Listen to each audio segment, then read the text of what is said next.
दोस्तों, लगातार तेजी से बढ़ते तेल के दामों ने भारत और विश्व के कई देशों की अर्थव्यवस्था को काफी बुरी तरह से चोट पहुंचाई है, जिससे निपटने के लिए कई अलग अलग तरह की कोशिश की गई। लेकिन इस बात से कोई भी इंकार नहीं कर सकता कि तेल के दामों को काबू करना सिर्फ ओपेक देशों के हाथ में ही है। और अगर यूक्रेन युद्ध न हुआ होता तो मौजूदा समय में भारत को रूस भी सस्ता तेल नहीं देता और भारत भी दुनिया भर के देशों की तरह महंगा तेल इस समय खरीद रहा होता। ऐसे में भारत इस बात को अच्छे से जान चुका है कि अगर हमें हमारी अर्थव्यवस्था को मजबूत और स्थिर बनाए रखना है तो इसके लिए हमारी ऊर्जा जरूरतों को लेकर बड़े कदम उठाने ही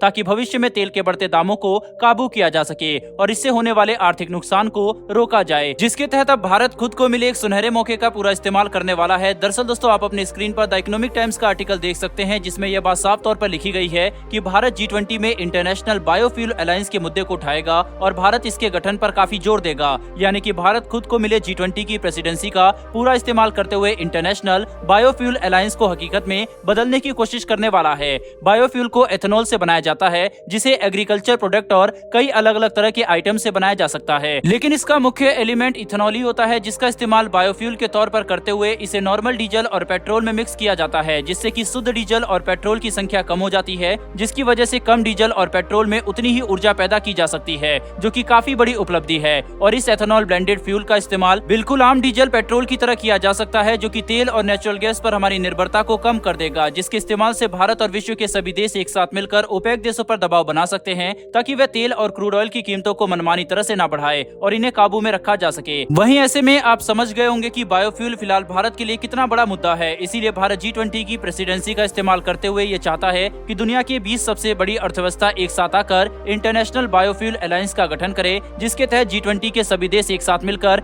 कच्चे तेल पर अपनी निर्भरता कम करने के लिए काम करेंगे और बायोफ्यूल को बढ़ावा दिया जाएगा, जो कि पर्यावरण को देखते हुए काफी अच्छा कदम है। वहीं इसके साथ साथ फिलहाल आप अपने स्क्रीन पर एक और आर्टिकल देख सकते हैं, जो कि press information bureau of India की तरफ से प्रकाशित किया गया है, जिससे ये बात साफ हो जाती है कि भारत में 10% इथेनॉल ब्लेंडिंग का टारगेट न सिर्फ पूरा किया गया है, बल्कि इसे शेड्यूल से 5 महीने पहले ही हासिल कर लिया गया है, जो कि भारत के लिए बायोफ्यूल के क्षेत्र में काफी बड़ी उपलब्धि है। दोस्तों, क्रूड ऑयल और नेचुरल गैस की सब्स्टिट्यूट के साथ साथ बायोफ्यूल और रिन्यूएबल एनर्जी के क्षेत्र में भारत दुनिया के किसी भी देश के मुकाबले काफी तेजी से काम कर रहा है। इसीलिए भारत G20 जैसे महत्वपूर्ण संगठन में इस मुद्दे को उठाने की तैयारी में जुटा हुआ है, जिससे भारत के साथ साथ पूरी दुनिया का फायदा हो सकेगा। और इसे देखते हुए सऊदी अरब और ओपेक देश भी तेल के दामों को मनमाने रूप से नहीं बढ़ा सकेंगे। वहीं पर आपको ये बात जानकर काफी हैरानी होगी कि 10% इथेनॉल ब्लेंडिंग के टारगेट को सफलतापूर्वक हासिल करने के बाद अब भारत 20% इथेनॉल ब्लेंडिंग की तरफ बढ़ रहा है, जो कि 2025 तक हासिल कर लिया जाएगा। वहीं पर इससे न कि सिर्फ भारत पर्यावरण की रक्षा करेगा, बल्कि भारत लगभग 1 लाख करोड़ के फॉरेन करेंसी भी बचा पाएगा, जिसका इस्तेमाल हम दूसरी जगह पर कर सकेंगे। कुल मिलाकर चीजों को समझने की कोशिश करें तो न कि सिर्फ भारत G20 की प्रेसिडेंसी का पूरा फायदा उठाते हुए इंटरनेशनल बायोफ्यूल अलायंस को अंतर्राष्ट्रीय स्तर पर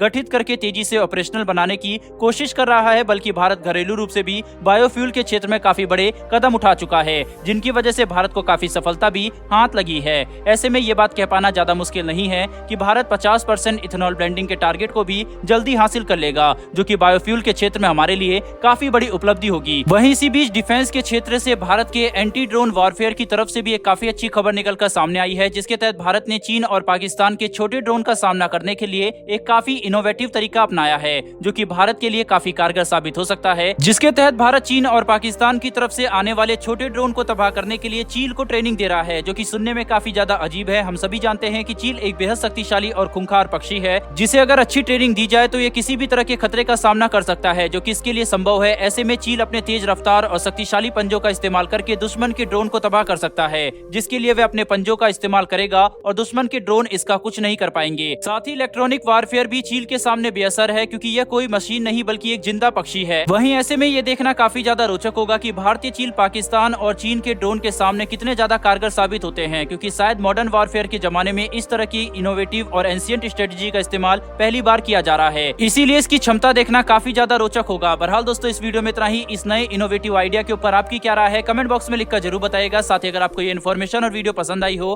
तो हमारी आने वाली ऐसी वीडियो के लिए चैनल को सब्सक्राइब कर बेल नोटिफिकेशन को अवश्य दबा लें। फिर मिलेंगे ऐसी एक नई वीडियो के साथ। धन्यवाद। जय हिंद।